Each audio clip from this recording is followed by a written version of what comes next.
एक बार की बात है, किसी गांव में एक पंडित रहता था। वैसे तो पंडित जी को वेदों और शास्त्रों का बहुत ही ज्ञान था, लेकिन वो बहुत गरीब थे। ना ही रहने के लिए अच्छा घर था और ना ही भोजन के लिए पैसे थे।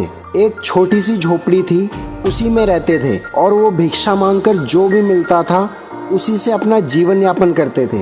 एक बार वो पास के किसी गांव में भिक्षा मांगने गए। उस समय उनके कपड़े बहुत गंदे थे और काफी जगह से फटे भी हुए थे।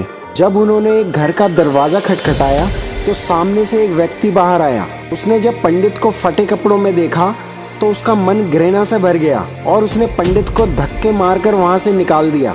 बोला, पता नहीं कहां से गंदा पागल चला आया। पंडित दुखी मन से वापस चला आया। जब अपने घर वापस लौट रहा था तो किसी अमीर आदमी की नजर उस पंडित के फटे कपड़ों पर पड़ी तो उसने दया दिखाई और पंडित को पहनने के लिए नए कपड़े दिए। अगले दिन पंडित फिर उसी गांव में उसी व्यक्ति के पास भिक्षा मांगने गया। व्यक्ति ने नए कपड़ों में पंडित को देखा और हाथ जोड़कर पंडित को अंदर बुलाया और बड़े आदर के साथ थाली में बहुत सारे व्यंजन खाने को दिए। पंडित जी ने एक भी टुकड़ा अपने मुंह में नहीं डाला और सारा खाना धीरे धीरे अपने कपड़ों पर डालने लगे। व्यक्ति ये सब बड़े आश्चर्य से देख रहा था।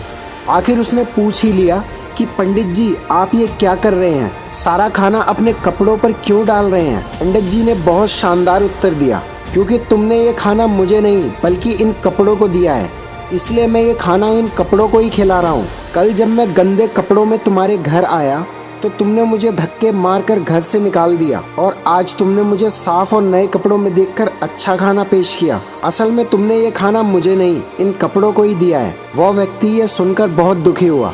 दोस्तों, किसी व्यक्ति की महानता उसके चरित्र और ज्ञान पर निर्भर करती है, पहनावे पर नहीं। अच्छे कपड़े और गहने पहनने से इंसान महान नहीं बनता, उसके लिए अच्छे कर्मों की जरूरत होती है।